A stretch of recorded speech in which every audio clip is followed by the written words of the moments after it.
పేరుంది, ఉద్యమం చేసిన వ్యక్తి. బట్ హరీష్ రావు మంచి పొలిటీషియన్. హరీష్ రావు వచ్చినా కూడా మళ్ళీ రాజీనామా చేసి మళ్ళీ ఎన్నికల పోటీ చేయాల్సిందే. కాబట్టి హరీష్ రావు పోటీ చేస్తాడు, మంచి ఆయనకు ప్రజాభిమానం ఉంది కాబట్టి ఈజీగా నిలకోగలుగుతాడు. కాబట్టి మంచి పొలిటీషియన్, దాన్ని ఏమనలేదు. ఓపెన్ గా చెప్తున్నాను. చర్చలు మాకేమొస్తామే చర్చలు. ఇప్పుడు బీఆర్ఎస్ పార్టీ ఏముంది చెప్పరాదు. బీఆర్ఎస్ పార్టీ చెప్పరాదు. 8 పార్లమెంట్ స్థానాలు మేము గెలిచాం, వాళ్ళు 0. అప్పుడు కేసీఆర్ గిదే అన్నాడు కదా, బీజేపీ ఏముంది అన్నాడు. ఇప్పుడు నేనంటాను మీది ఏముంది అని నేను అంటున్నా. ఇప్పుడు మాది గింత పార్టీ అన్నావు, మేము కేంద్రంలో అధికారంలో ఉన్నప్పుడు కూడా మాది గింత పార్టీ అన్నావు. ఇప్పుడు నీదెంత పార్టీ? నీ గింత పార్టీ నీది. నేను అహంకారంతో మాట్లాడలేను. కేసీఆర్ గారు ఇంతకుముందు చాలా అవమానకరంగా మాట్లాడాడు. భారతీయ జనతా పార్టీ నాయకులను హేళన చేసే విధంగా మాట్లాడాడు. కేంద్ర స్థాయి నాయకులను కూడా అవమానపరిచే విధంగా కేసీఆర్ గారు మాట్లాడారు. ఇప్పుడు డామేడ్ కథ అడ్డం తిరిగిన లెక్క ఇప్పుడు ఆయనకే చుట్టుకొస్తున్నారు. కాబట్టి అధికారంలో ఉన్నా అధికారంలో లేకున్నా కూడా ఏ పొలిటీషియన్ అనగా పొలైట్ గా ఉండాలి, విమర్శలు చేయాలి. కానీ హేళన చేసే విధంగా, కించపరిచే విధంగా మాట్లాడితే ఇలా కేసీఆర్ కుటుంబం చూసి అందరు నేర్చుకోవాలి. ఇప్పుడు పొలిటీషియన్స్ నేర్చుకోవాలి.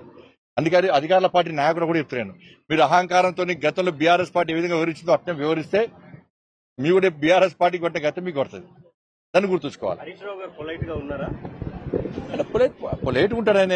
చిల్లు ఎప్పుడు మాట్లాడాడు. మరి నాకేం దగ్గర కాదు, నాతో ఎప్పుడు మాట్లాడలే. నేను మీరు అడిగిన వాటి చెప్తున్నా. మళ్ళీ దీన్ని పోయి బ్రేకింగ్ పెట్టకూడదు. హరీష్ రావు గారు బీజేపీ ఏడుతున్నారు, బ్రేకింగ్ పెట్టకూడదు మళ్ళీ మీరు. ఎందుకంటే పెద్ద ఆయన ఇప్పటికే ఇట్లా పట్టుకొని కూర్చున్నాడే.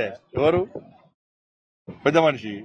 మళ్ళీ ఇప్పుడు మళ్ళీ హరీష్ రావు గారు బీజేపీలో ఎడుతున్నారంటే పీడాతం అయితే మీరే బాధ్యత మంచి. ఎందుకంటే మొదటి నుంచి కూడా కేసీఆర్ గారు నిండు నూరేళ్లు ఆయుర ఆరోగ్యాలతోని అష్టైశ్వర్యాలతో బతకాలని కోరుకునే వ్యక్తి నేను. ఇంకోరి నాశనం కోరుకునే పార్టీ నాది కాదు. అటువంటి వ్యక్తులం మేము కాదు. ఇది నేను వ్యంగ్యంగా మాట్లాడాను. కేసీఆర్ గతంలో అనారోగ్యం గురైనప్పుడు కూడా నేను పూజలు చేసిన, మరి బాగుండాలని కోరుకున్నా. కాబట్టి మళ్ళా పెద్ద మనిషిని ఇబ్బంది పెట్టే ప్రయత్నం చేయకుర్రి. ఇప్పటికే టెన్షన్ ఉన్నాడు. ఆ గంపగింత కమ్మినోడు అందరూ రోజు కూడా వీక్తున్నారు. వాళ్ళు అటు కొంతమంది అటు వాళ్ళ ఇటు వాళ్ళని చూస్తున్నారు. చాలా మంది కూడా మళ్ళీ చెప్తున్నాను, చాలా మంది కూడా భారతీయ జనతా పార్టీలో చేరాలని చెప్పి చాలా మందికి బీఆర్ఎస్ పార్టీ ఎమ్మెల్యేలకు ఉంది. ఇది 100% వాస్తవం. ఇలా బీజేపీలో విలీనం చేస్తారని చెప్పి ప్రచారం జరిగేది దేనికోసం జరుగుతున్నది?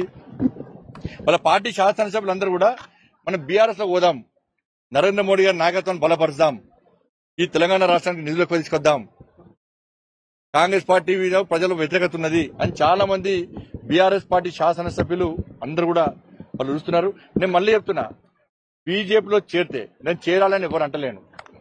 చేరిన వ్యక్తులను గెలిపించుకోవాల్సిన బాధ్యత మా కార్యకర్తలు ఎంత తోపులో మీకు తెలుసు. మా పార్టీ బ్యానర్ మీద, మా పార్టీ సింబల్ మీద పోటీ చేసుకున్నాను, భుజా మీద ఎత్తుకొని గెలిపించుకునే బాధ్యతను మా పార్టీ కార్యకర్తలు, మా నాయకత్వం సమిష్టిగా తీసుకుంటాం. మేమందరం ఒకటే. మా పార్టీ నాయకులు అందరం కూడా నరేంద్ర మోడీ గారి నాయకత్వంలో, అమిత్ షా గారి నాయకత్వంలో, జేపీ నడ్డా గారి నేతృత్వంలో, తెలంగాణ రాష్ట్రంలో కిషన్ రెడ్డి గారి ఆధ్వర్యంలో అందరం కలిసికట్టుగా పనిచేస్తున్నాం.